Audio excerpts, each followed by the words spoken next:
Azurite@gmail.com, right? Bingo, yes.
All right, so let's get into it here.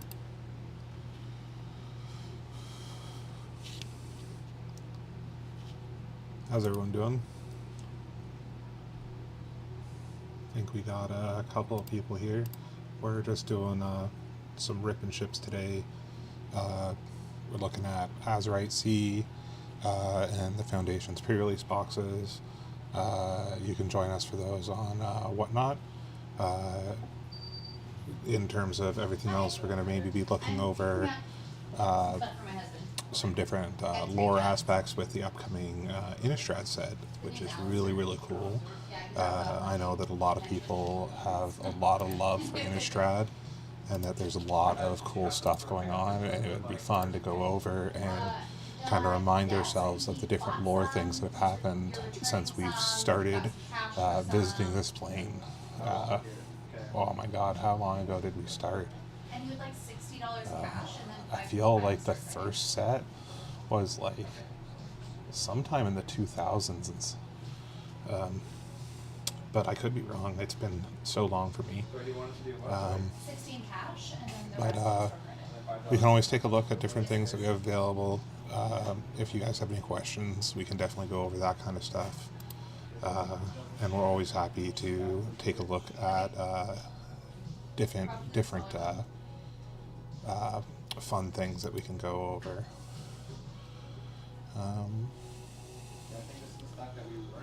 So let's take a look here.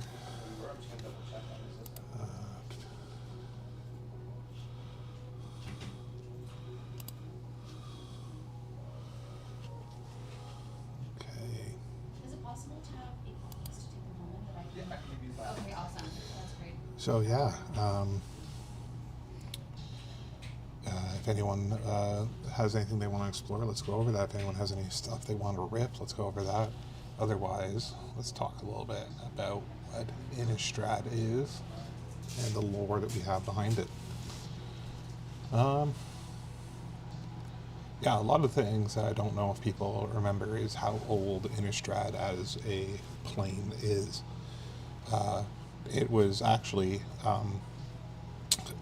existed before the Great Mending, which if I don't know how many people are up to date with their MTG lore, but the Great Mending is when all the super powerful planeswalkers were basically brought back in line with everyone else in terms of not being as godlike, but just being different types of mages that existed in their different worlds.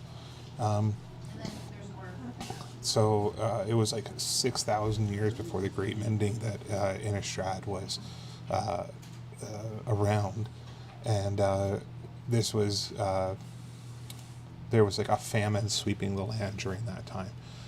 And Edgar Markov, who I'm sure a lot of people know from Commander, was just a human alchemist that was experimenting with ways to achieve agelessness for his family. And during that time, the demon Shilgengar convinced him to start experiments with bloods, and they trapped an angel in his laboratory and started to exsanguinate her, and prepared a decoction of her blood and a ritual that caused the Edgar and his subjects to feed on the blood of other beings, so turning them into the vampires that we know today. It was obviously provided sustenance to those few that had been turned, but the demand for blood also started to call the overall population, reducing the number of hungry mouths to feed. When he forced his son Soren, another familiar name for a lot of people, to turn, the trauma of that transformation actually ignited Soren's planeswalker spark and sent him away to another plane. So this is when Soren became the old walker that he was known at the time. So before the mending, when he had immense power as a planeswalker before the Great Mendings. He would come back frequently, but he never really stayed during those periods.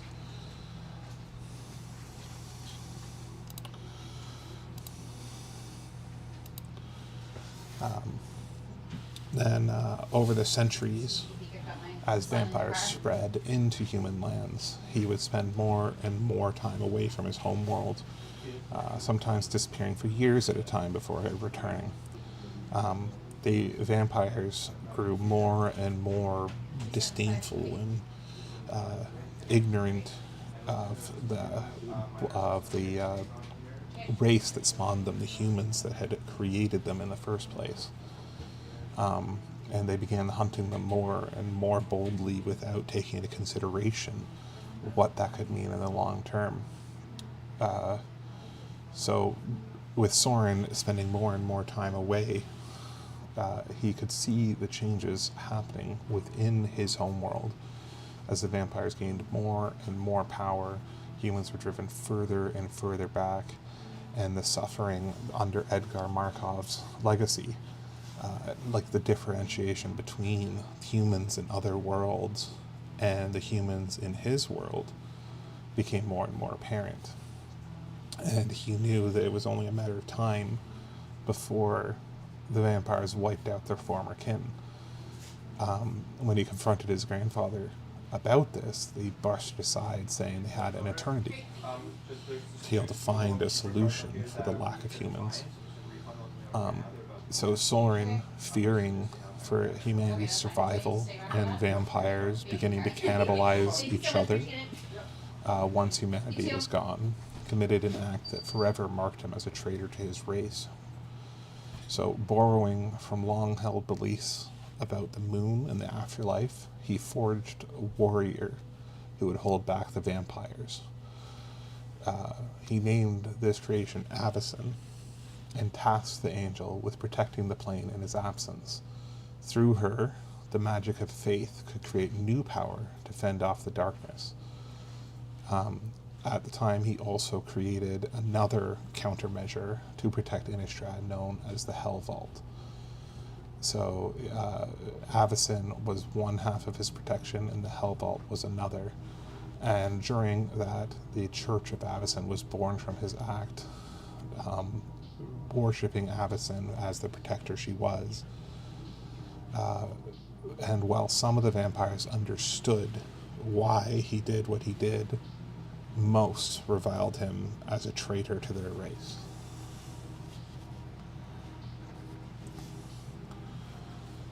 During Soren's time as a walker, he had entered a pact with two other planeswalkers known as Nahiri and Ugin when they had fought and imprisoned the Eldrazi on the plane of Zendikar originally.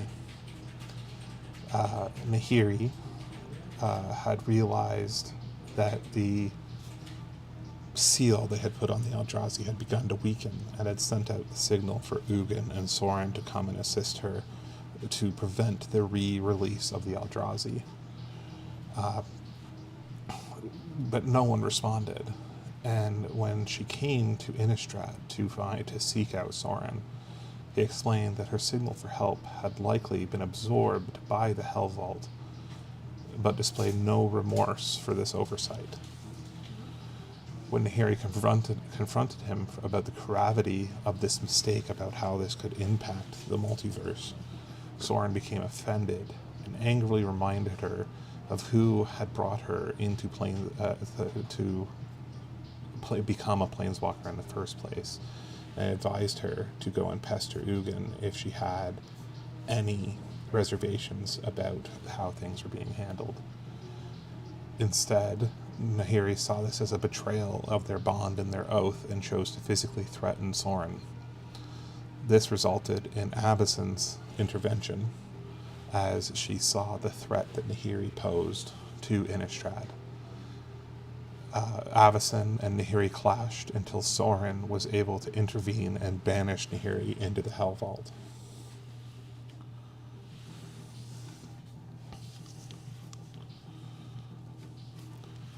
So I see that we've got a couple of people joining us here. Again, if you want it, we've got Foundations pre-release packs, and we've got Azurite C for opening today. While we wait for different openings, we are going over the Innistrad lore with the upcoming set to look forward to. So if you want to open anything, just join us here on Whatnot, and we can go over different and we can go open some products. Otherwise, you can enjoy just watching anything being opened, or just enjoy the different lore segments in terms of Innistrad as we dive deeper into Innistrad lore before the new set releases.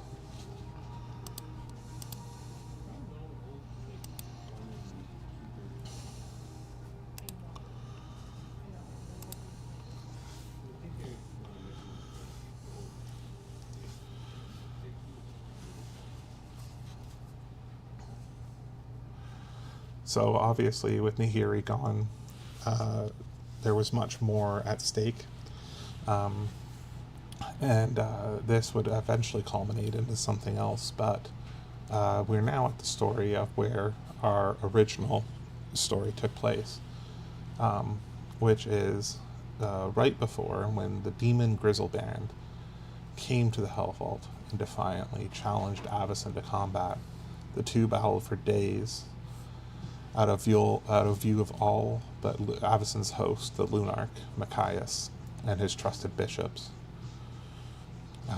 In an act of desperation, realizing the strength of Grizzlebrand, she used all of her remaining strength to drive Grizzlebrand into the Hell Vault. But in his final act, he threw his spear and impaled her, and the binding spell backlashed as she was impaled, and she was drawn into the Hell Vault alongside all the other demons that had been trapped within.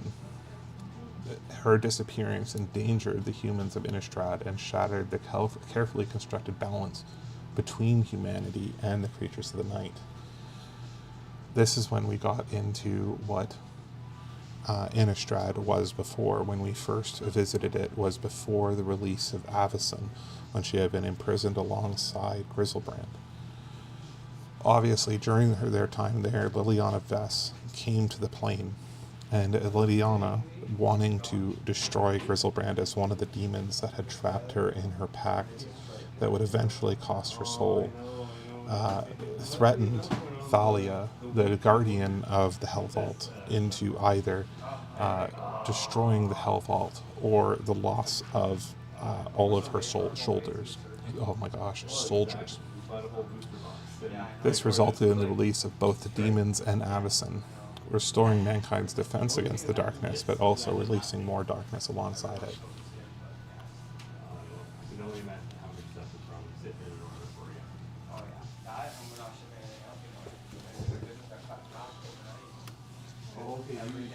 In the aftermath of her return, she led Innistrad into a time of prosperity and peace that lasted roughly a year. The people of the remote village of Gustaf appealed to her for aid in breaking the lycanthropic curse. She appeared to them in the Gustaf grotto, where many had gathered to strike down what they saw as their scourge. Her message was short but simple. She could not break the curse. The curse mingles with the human spirit, with the spirit of the wild, and the wild spirit could not be destroyed without also destroying the human soul. Those afflicted with the curse would forever have it. However, she offered them a special place at her side. If they promised to serve as guardians of humanity, she would transform their curse, fusing the aspects and allowing them to dwell in the light of her blessing. They accepted her offer, and she transformed them into the Wolfir. It became known, the powerful wave of spells that incurred became known as the Curse Mute. Her magic spread through the plane, transforming many werewolves and many of the world's foul curses. They emerged as a new race of great wolf creatures dedicated to the principles of the Church of Avacyn. However, some of the afflicted humans were fully cured and allowed to lead normal lives.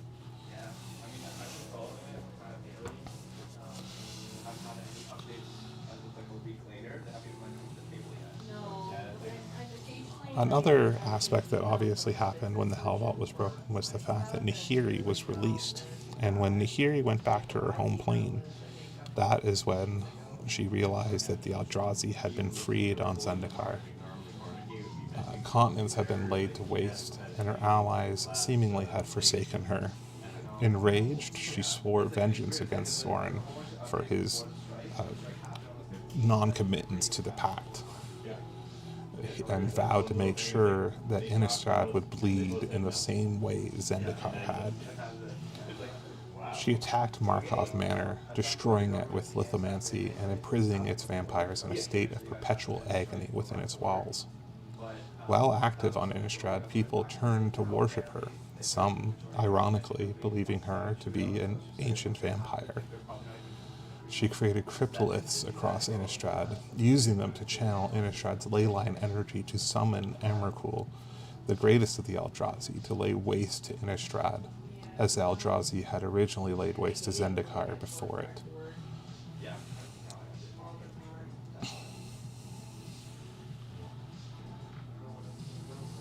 As the focal point for summoning, she built the Drownyeard Temple with help from Gisa's ghouls.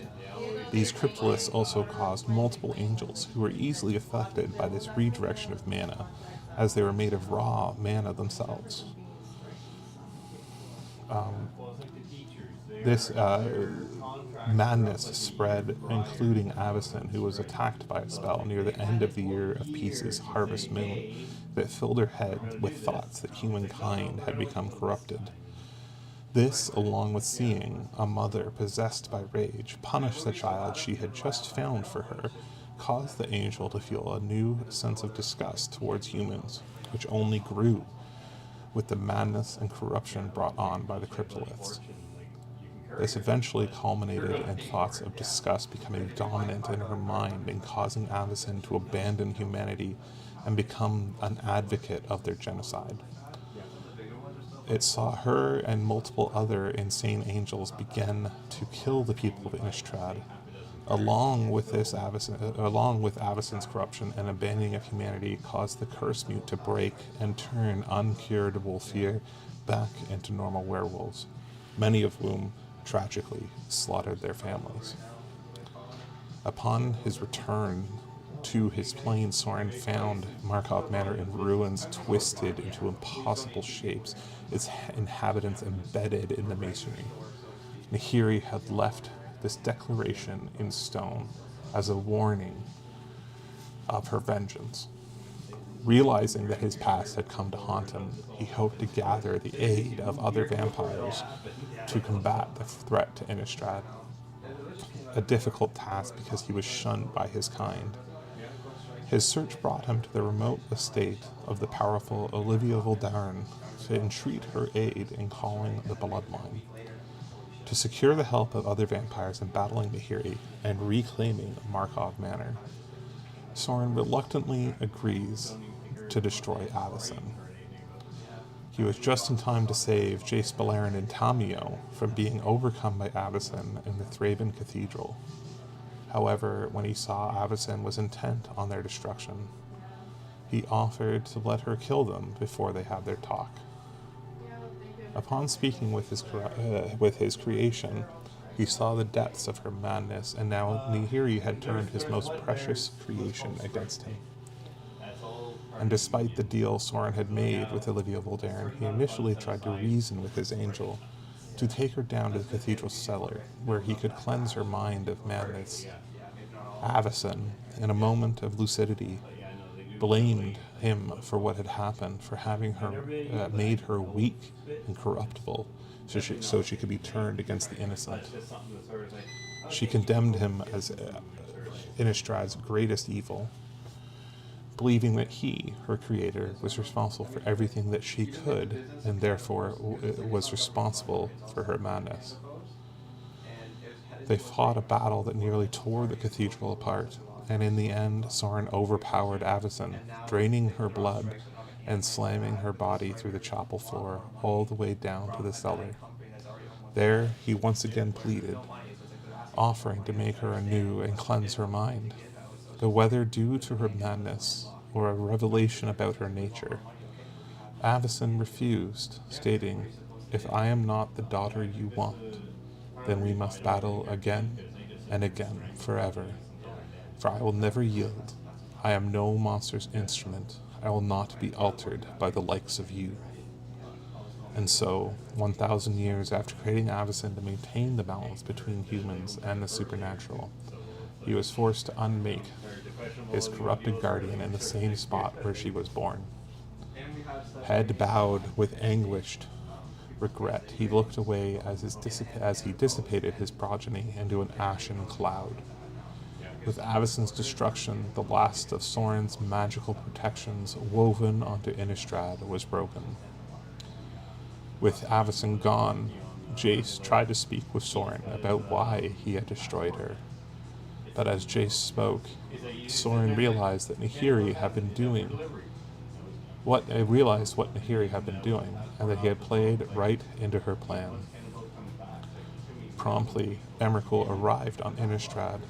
Soren and Olivia assembled an army and went to war against Nihiri, while Liliana Vess tried to save the populace with a zombie army.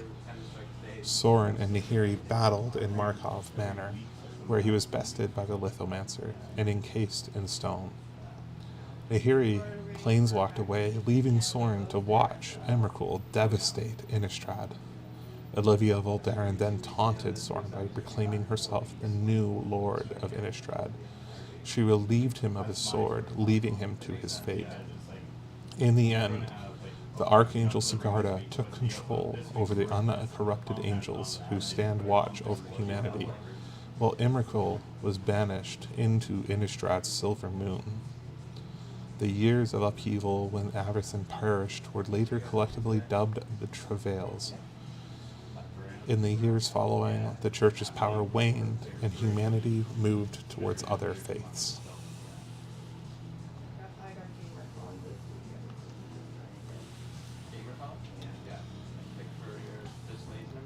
Two years after Emrakul's defeat and sealing, the Eldrazi's Titans' direct influence on the plane started to wane. However, when Emrakul entered the moon of Innistrad, the day and night balance of Innistrad was disrupted. With the sun rising later and setting sooner each day, the days becoming colder, werewolves went mad and tried to take control of the plane. With unnatural darkness came, too, a weird magical frost that started covering the world. Left without Avacyn, the humans of Innistrad started to focus on more ancient and traditional means of protection, such as sorcery.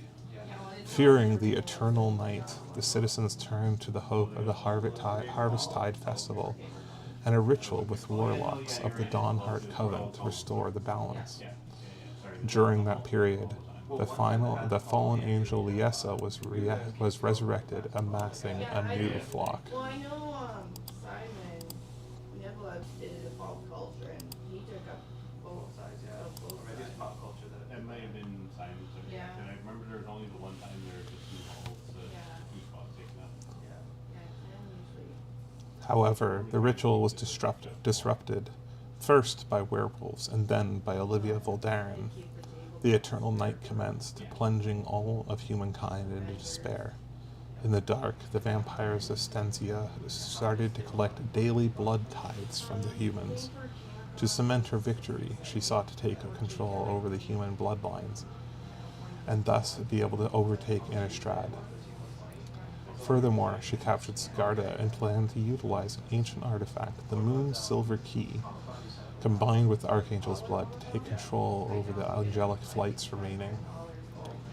Her plan was foiled when the spirit of the head of the Dawnheart Coven manifested and broke Sigarda's confines. This disrupted the words of Voldaren Manor and allowed the planeswalkers of the Gatewatch to intervene. She was forced to relinquish the key and flee for her life. The key was delivered to the Coven, who managed to finish the ritual and cause the eternal night to end and the sun to rise again, ending Olivia's scheme. They had a few nice things, but they allowed a payment plan on it. Yeah, that was not nice. In terms of where we are in the story, we're very close to the end. There was just another moment that obviously was very pinnacle, which was during the Phyrexian invasion of the plains. After the balance of night and day was restored, Teferi warned Arlen to watch out for mechanical creatures.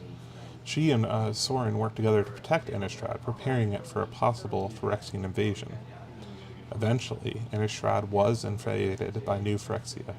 Thalia and the Gittrig monster became allies with Gisa and Geralf. Gisa and Geralf detected a powerful Phyrexian force attacking Havengul. As the glistening oil first affects the living mind, Innistrad's zombies were immune to Phyresis, making them crucial to the plane's defense. Conversely, the Phyrexians resisted both ghoul calling and stitching. Nonetheless, thousands were killed across the Innistrad plain. In terms of that, that's where we are in the Innistrad lore before the release of the new Innistrad set. It'll be interesting to see where we go from here and what we begin to explore, as Innistrad has brought many of people's favorite characters, such as Sorin, such as Thalia, such as Avacyn, and it'll be interesting to see where we go from here. We're going to be looking at a plane that was corrupted by Emrakul, defended against an invasion of New Phyrexia. We'll be able to see whether that tearing of the world has affected it any more than it already has been. So that being said, we're just going to go quiet for a moment here and just take a look at a few things. Maybe we'll take a look at some different stories to go in depth on, such as the story of Avacyn, in terms of what else she contributed. Maybe more in depth on the story of Sorin and his travels.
Hi there, Marcus. Thanks for joining us here. We were just going over some Innistrad lore. Got some rips and chips available. Uh, hoping to open some product for everyone here at GT Games.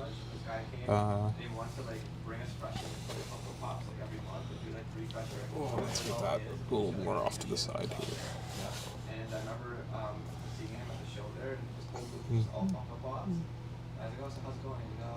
there we go. Yeah.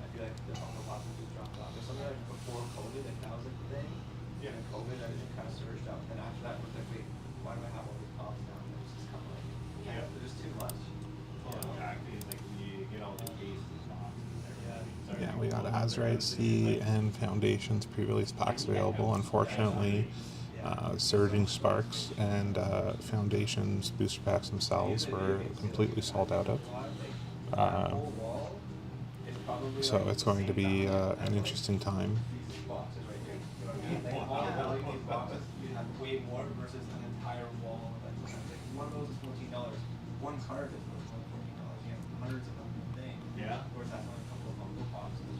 We do have packs of Twilight Republic that, if there's any interest in that, we can always take a look at.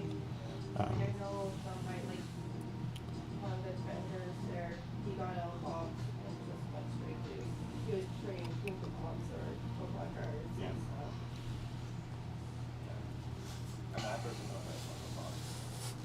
They're okay, but Yeah, it's been pretty crazy with everything going on here. Obviously, And then it's like we've got up in Canada, we've got the strike of the Canada Post, which royalties was on like Bakers and greatly inhibits the ability to get a lot of product. So, being at a time where we're low on Foundations and Surging Sparks and those, definitely not usual. even like for again games back in the day when like the freaking San Diego Fox game people were like actually before. for which one? The new releases, the San Diego but like one of the Comic Con ones released.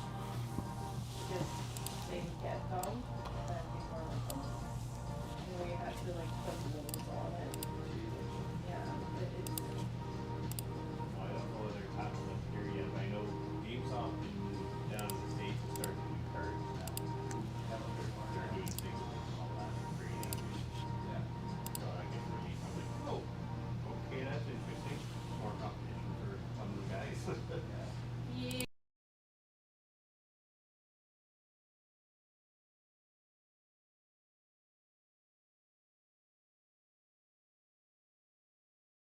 GameStop employee mentality. Yeah. They rip you off.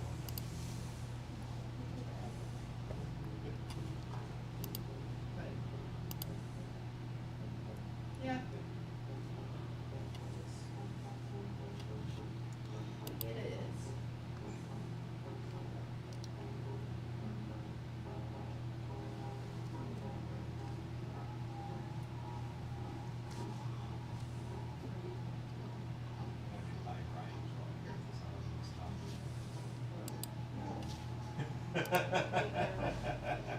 Alright, we should get going. Oh, fine. Alright, see you later. Yeah. Let's take a look at things. Be right back.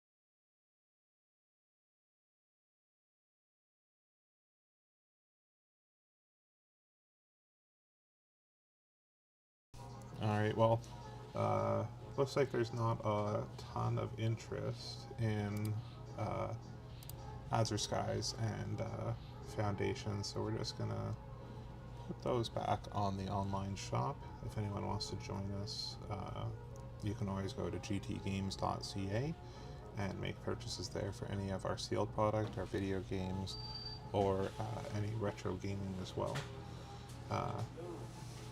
But in terms of rip and ships, unless anyone is wanting to grab something before I log off, we'll give it a couple more minutes just in case.